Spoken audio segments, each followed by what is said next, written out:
Welcome to this lecture. अब इस lecture में हम लंघन के बारे में देखेंगे। तो फर्स्ट लंघन के बारे में फर्स्ट देखेंगे दशविध लंघन। दशविध लंघन 5 मार्क्स के लिए SAQ के लिए आ सकता है ये question. So let's start with this topic. Okay, तो फर्स्ट दशविध लंघन में ये श्लोक आपको बाय हार्ट करना है। चतुष्प्रकार संशुद्धि ही पिपासा मारुतो आतपो पाचन उपवासश्च व्यायामश्चेति लंघनम। यानी लंघन के 10 प्रकार आचार्य चरक ने बताए हैं। फर्स्ट चतुष्प्रकार संशुद्धि। चतुष्प्रकार संशुद्धि में आता है वमन, विरेचन, शिरोविरेचन यानी नस्य एंड बस्ती। बस्ती में हमने निरूह बस्ती क्यों लिया है वो एक क्वेश्चन आ सकता है। बस्ती 2 प्रकार के होते हैं, एक होता है अनुवासन बस्ती और एक होता है निरूह बस्ती। अब अनुवासन बस्ती क्यों नहीं लिया और निरूह बस्ती क्यों लिया है? बिकॉज जो अनुवासन बस्ती होती है वो स्निग्ध बस्ती होती है और स्निग्धता के कारण ब्रूहण होता है, लंघन नहीं होता है, और रुक्षता के द्वारा लंघन होता है। अगर आपको बेसिक नॉलेज नहीं है गुणों के बारे में, you can check it out my second video. उस वीडियोज़ में लंघन के गुणों के बारे में बताया गया है और अपतर्पण जन्य जितने भी गुण हैं उसके बारे में डिस्कस किया गया है। सो इन दिस लेक्चर हमें इतना पता है कि लंघन में रुक्षता की नेसेसिटी होती है बिकॉज वो वायु को इंक्रीज करता है और कफ का क्षय करता है। तो अनुवासन बस्ती स्निग्ध बस्ती है, स्निग्धता से वायु इंक्रीज नहीं होगा ना ही और कफ बढ़ेगा उससे, तो अनुवासन बस्ती इज नॉट एन ऑप्शन, इसलिए हमने निरोह बस्ती एक ऑप्शन लिया है। सो चतुष्प्रकार संशुद्धि, 4 टाइप्स ऑफ संशुद्धि एक हो गया, 4 हो गया। सेकेंड आएगा आपका फिफ्थ आएगा पिपासा, देन 6th मारुत सेवन, दैट इज वायु का सेवन, वो भी एक प्रकार के लंघन है। आतप सेवन, दैट इज धूप का सेवन। पाचन, उपवास और व्यायाम। ओके, उपवास यानी भूखा रहना यानी उपवास। पाचन, उपवास और व्यायाम। पिपासा यानी पानी ना पीना, थर्स्ट, प्यास। ओके, सो दिस इज दशविध लंघन। सो इस दशविध लंघन में ये डिस्कस किया गया है। अगर हम आचार्य वाग्भट के बारे में बात करें तो वाग्भट ने इफ़ यू रिमेंबर ये अष्टांग हृदय का चैप्टर, तो वाग्भट ने लंघन 2 प्रकार के बोले थे, एक शोधन बोला था और एक शमन बोला था। शोधन में उन्होंने 5 टाइप के शोधन बोले थे, वमन, विरेचन, शिरोविरेचन, नीरोबस्ती में बोला था। पर वाग्भट ने रक्त मोक्षण के बारे में भी बात की थी।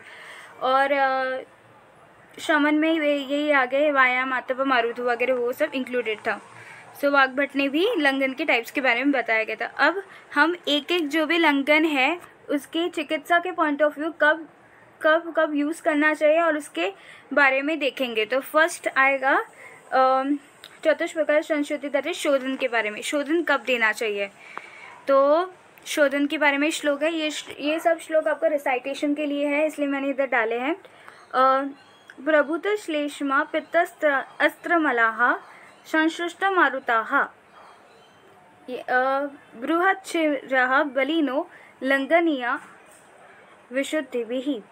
यानी प्रभुत श्लेष्मा पित्त अस्त्रमलाः संशुष्ट मारुतः, मतलब प्रभुत इज अधिक, कफ, पित्त, अस्त्र यानी रक्त और मल हो, और इन सब से क्या जुड़ा हुआ हो, वायु जुड़ा हुआ हो, तो हम शोधन चिकित्सा करेंगे। तो ये दोष के बारे में बोलते हैं कि कौन से दोष के रोग कर सकते हैं। तो यहाँ संसर्ग रोग हो या सन्निपातज रोग हो, दोनों के रोगों में हम शोधन कर सकते हैं।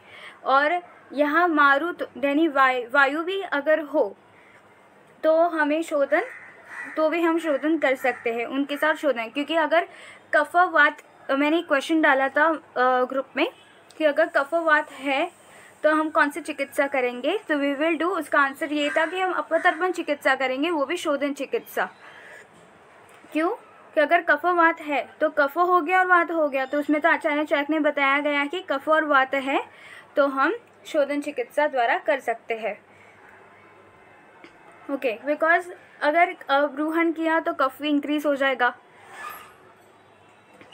So that was the answer of the question. जो मैंने ग्रुप में डाला था कि अगर कफवात डिसऑर्डर है तो अपतर्पण करना चाहिए या संतर्पण, तो हम अपतर्पण करेंगे। अपतर्पण में भी लंघन का कौन सा प्रकार? शोधन। सेकंड होगा रोग। रोग का बल कैसा होना चाहिए? सी यच, इधर यू नहीं है, इधर ब है, बू। बुच्छ मेरा बलिनो लंघनिया विशुद्धि भी। बुच्छ मेरा यानी जिसका शरीर बड़ा हो, बलिनो लंघनिया यानी ये रोग के बारे में बोला, यानी इधर रोग और रोगी दोनों का बल क्या हो? उत्तम हो। रोग उत्तम बल का है, इसका मतलब उसके लक्षण से हम देख पाएंगे कि पेशेंट को कितनी तकलीफ हो रही है। अगर पेशेंट को ज़्यादा तकलीफ हो रही है तो ऑफकोर्स रोग का बल ज़्यादा होगा। वो क्रॉनिक हुआ है इसलिए उसे तकलीफ होना चालू हुई है। पेन डायरेक्ट स्टार्ट नहीं होता। अगर नीचे रोग है तो पेन डायरेक्ट स्टार्ट नहीं होता, वो पहले दोष और दुष्य में समूचना होती है, फिर पेन स्टार्ट होता है। सो ऑफकोर्स रोग का बल इंक्रीज हुआ होगा तब पेन स्टार्ट हुआ होगा। सो जब रोग और रोगी दोनों का बल ज़्यादा हो तब हम शोधन द्वारा करेंगे। सो दिस इज अबाउट शोधन। अब नेक्स्ट मूव ऑन करेंगे पाचन में। पाचन में क्या करना चाहिए? पाचन इज येषाम मध्य बला रोगाः, यानी जो मध्य बल वाले रोग है। कौन से रोग? जो कफ पित्त समुत्थिताः, यानी जो कफ और पित्त वाले जो रोग है, यानी कफ और पित्त संसर्ग रोग है, वो भी कौन से? मध्य बल वाले। अब कफ का मेन स्थान क्या कहाँ है? चेस्ट। और पित्त का मेन स्थान क्या है? ग्रहणी। So all digestive and heart related disease है ना, वो पाचन द्वारा होगी। जैसे क्या बोला है? वम्यति, दैट इज वमन। अतिसार, इधर लिखा है अतिसार। हृदरोग विसूचिका, अलसक ज्वराः। अलसक ज्वराः, अभी ज्वर क्यों लिया गया है? एक्चुअली बेसिकली ज्वर क्यों होता है? रसवह स्रोतस के दृष्टि के कारण होता है। रसवह स्रोतस जब दृष्ट हो जाता है तो ज्वर उत्पन्न होता है। अब रस का आशा संबंध किसके साथ है? कफ दोष के साथ। दैट इज अगर कफ दुष्ट होगा तो ऑफकोर्स रस भी दुष्ट होगा तो ज्वर भी आएगा। देन विबंध, गौरव, उद्गार, रुल्लास, अरोचक, दया। सी आप ऑल कफ और पित्त रिलेटेड डिजीजेस देखोगे। सो इधर रोग का बल क्या होना चाहिए? मध्य बल वाला। देन पाचन स्थान भिषक प्रायः प्रायेण आदि उपचरित। प्रायः आदि उपचरित। अब इसका मीनिंग क्या है कि प्रायः इस डिजीज में हम ये करेंगे।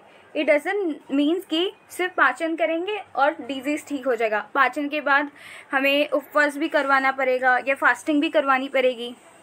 So it depends. Move on करेंगे पाचन में। पाचन में क्या करना चाहिए? पाचन इज येषाम मध्य बला रोगाः, यानी जो मध्य बल वाले रोग है। कौन से रोग? जो कफ पित्त समुत्थिताः, यानी जो कफ और पित्त वाले जो रोग है, यानी कफ और पित्त संसर्ग रोग है, वो भी कौन से? मध्य बल वाले। अब कफ का मेन स्थान क्या कहाँ है? चेस्ट। और पित्त का मेन स्थान क्या है? ग्रहणी। So all digestive and heart related disease है ना, वो पाचन द्वारा होगी। जैसे क्या बोला है? वम्यति, दैट इज वमन। अतिसार, इधर लिखा है अतिसार। हृदरोग विसूचिका, अलसक ज्वराः। अलसक ज्वराः, अभी ज्वर क्यों लिया गया है? एक्चुअली बेसिकली ज्वर क्यों होता है? रसवह स्रोतस के दृष्टि के कारण होता है। रसवह स्रोतस जब दृष्ट हो जाता है तो ज्वर उत्पन्न होता है। अब रस का आशा संबंध किसके साथ है? कफ दोष के साथ। दैट इज अगर कफ दुष्ट होगा तो ऑफकोर्स रस भी दुष्ट होगा तो ज्वर भी आएगा। देन विबंध, गौरव, उद्गार, रुल्लास, अरोचक, दया। सी आप ऑल कफ और पित्त रिलेटेड डिजीजेस देखोगे।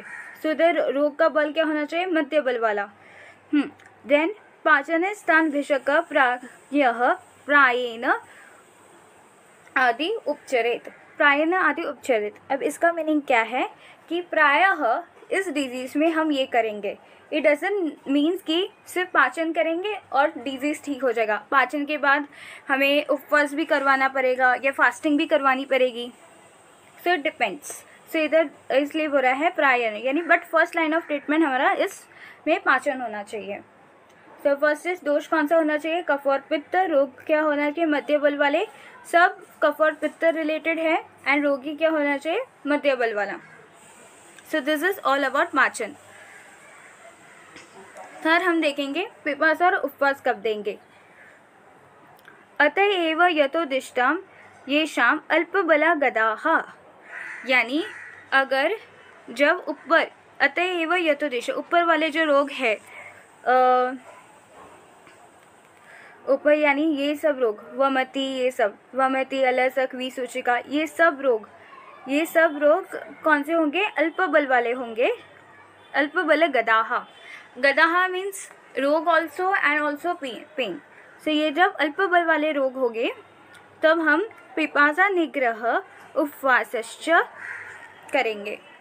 तग्नेयत, यानी जब दोष और रोग दोनों सेम पाचन के अनुसार है, बट इधर रोग का बल क्या होना चाहिए, अल्प बल वाला, और रोगी का बल मध्यम।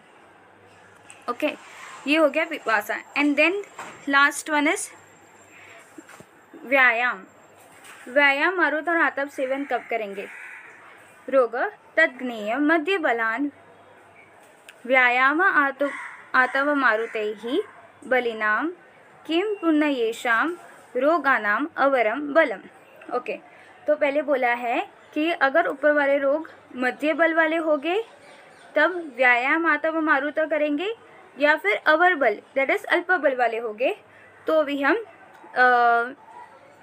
व्यायाम आतव और मारुत से करेंगे। फिर बलिनाम, ये किसके यूज किया गया है, रोगी के बल, दैट इज रोगी बलवान हो। पर ऊपर जो अलसक, विसूचिका वाले जो पाचन में ये सब रोग बताए हैं, अगर ये सब अल्प बल वाले हो या मध्य बल वाले हो, उसमें हम व्यायाम, मारुत सेवन और आतप यूज करेंगे। Okay, so this is line of treatment. Next is, so ये पूरा हो गया आपका 5 मार्क्स का क्वेश्चन SAQ के लिए। सो फर्स्ट 10 कौन से लंघन के प्रकार है, कब कब यूज करना है, कौन से दोष, आपको बस कौन से प्रकार हैं, कौन से दोष में यूज करना है, रोग का बल और रोगी का बल, ये मैंने मेरे नोट्स में इंक्लूड कर लिया है। सो दोष, रोग बल और रोगी का बल। So that's all. अब हम लंघन काल के बारे में बात करते हैं। लंघन काल के बारे में बात करें तो लंघन काल या लंघन योग्य पुरुष कौन होने चाहिए। तो इसमें एक श्लोक दिया गया है, मैंने इधर इसमें लिखा है कि लंघन काल ऋतु कौन सा होना चाहिए, शिशिर ऋतु। अब शिशिर ऋतु में वात विकार में भी हमें लंघन करना चाहिए। क्यों? क्योंकि शिशिर ऋतु विसर्ग काल का ऋतु है, और विसर्ग काल के ऋतु में पहले तो शिशिर में कफ का क्षय होता है। First point is this. Second, विसर्ग काल में बल अधिक होता है। सो बल अधिक होने के कारण हम लंघन करवा सकते हैं या अपतपन चिकित्सा करवा सकते हैं। और थर्डली, वात विकारों में भी हम शिशिर ऋतु में लंघन करवा सकते हैं। सो दिस इज काल। एंड किसके लिए, अगर त्वचा विकार या प्रमेय हो, ये रोग के लिए त्वचा विकार में आपके बहुत कफ और पित्त वाली संप्राप्ति बन सकती है, रस और रक्त और मांस की संप्राप्ति बन सकती है। और प्रमेह में स्निग्धता होती है, कफ की संप्राप्ति बनती है। एंड व्यक्ति और रोग कौन से, जो अति स्निग्ध व्यक्ति हो यानी जिसमें स्निग्धता बहुत अधिक हो। देन अभिसंधि पुरुष का मतलब ये है कि उनके स्त्रोतस में कफ बहुत भरा हुआ हो। अभिसंधि पुरुष का ये भी मतलब है जिसको फ्रिक्वेंटली कास और श्वास की तकलीफ हो, या जिन्हें साइनसाइटिस की प्रॉब्लम हो, उसे भी हम अभिसंधि पुरुष बोल सकते हैं। एंड ब्रूहि नाम, ये श्लोक का वर्ड है, इसलिए इसका मतलब होता है स्थूल व्यक्ति। तो इसके लिए लंघन योग्य पुरुष, योग्य रोग, पुरुष और ऋतु दिया गया है। ये सम्यक लंघन लक्षण आपको 5 मार्क्स के लिए आ सकता है SAQ में, एज ये मस्ट टू नो टॉपिक्स में इंक्लूडेड है। सम्यक लंघन लक्षण।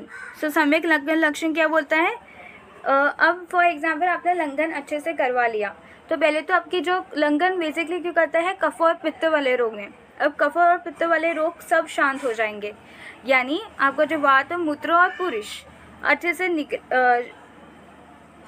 उनका वेग अच्छे से होगा। सो क्या है थे श्लोक रीड करते हैं। वातमुत पुरुषाणाम विसर्गे गात्र लाघवे, यानी जो वेग है वो प्रॉपर हो गए अपान वायु, या वात मूत्र पुरुष मतलब मूत्र पुरुष से रिलेट किया, यानी जो वात मूत्र पुरुष से रिलेटेड दैट इज अपान वायु। तो यहाँ अपान वायु, बिकॉज अपान वायु is responsible for removing the substances from the body. So यहाँ अपान वायु, मूत्र और मल के बारे में बताया है। विसर्गे गात्र लाघवे, ऑफकोर्स लघुता फील होगी, क्योंकि हम लंघन क्यों करते हैं, लघुता के लिए करते हैं। रुद्र रोग कंठ, जो देखिए जो कफ वाले हैं, यानी जो हृदय वाले रोग है और जो ग्रहणी वाले रोग है वो सब ठीक हो जाएंगे। तो रुद्र रोग कंठस्य शुद्धो तंद्रा क्लमे गते, यानी रुद्रो कंठ और उद्गार अच्छे से होगा। तंद्रा क्लम भी नष्ट होगी, लघुता फील होगी तो ऑफकोर्स एंथुसियाज्म आता है। तो रोग कंठस्य शुद्धो तंद्रा क्लमे गते, यानी रुद्रो कंठ और उद्गार अच्छे से होगा। तंद्रा क्लम भी नष्ट होगी, लघुता फील होगी तो ऑफकोर्स एंथुसियाज्म आता है। तो तंद्रा क्लम भी नष्ट होंगे। स्वेदे जाते यानी स्वे प्रॉपर तरह से उत्पन्न होगा, ना आते ना वो सम्यक रीति से उत्पन्न होगा। रुचो यानी जो भोजन में अरुचि थी, अरोचक दया, हमने इधर रीड किया था, उसमें रुचि आ गई, इधर ही रीड किया था अरोचक दया, इधर ही अरोचक दया। तो उसमें यही सम्यक लंघन लक्ष्य में उसमें रुचि आएगी। शुद्ध पिपासा उदय है, और यानी शुद्ध सहोदय यानी भूख और प्यास साथ में लगना। इसका मतलब ये है कि भूख और मंद अग्नि रहना। अब जब स्निग्धता इंक्रीज हो जाती है ना, तो अग्नि क्या हो जाती है, मंद हो जाती है, या कफ बॉडी में इंक्रीज हो जाता है, अग्नि मंद हो जाती है। अग्नि मंद होने के कारण भूख और प्यास नहीं लगती है। सो अगर हम लंघन करेंगे तो भूख और प्यास विद टाइम लगेगी। तो यहाँ इसका मतलब है भूख और प्यास इतनी लगना कि वो साथ, ऐसा लग रहा है कि वो साथ में लग रही है। सो इसका मतलब ये है, तो भूख और प्यास एक साथ लगना। कृतम लंघनादेश निर्वर्ते चांता आत्मा ने, और जिससे आत्मा को कोई कष्ट न हो। So this is all easy. कफ और पित्त वाले सब दोष जाते हैं। So this is all about today's lecture, सम्यक लंघन लक्षण। नेक्स्ट लेक्चर में हम ब्रूहा वृक्षा स्तंभन के बारे में देखेंगे, बट आपका एसक्यू पॉइंट ऑफ व्यू हो गया। नेक्स्ट लेक्चर में एमसीक्यूज कवर करेंगे और थोड़े मेन पॉइंट्स कवर करेंगे। That's all, thank you.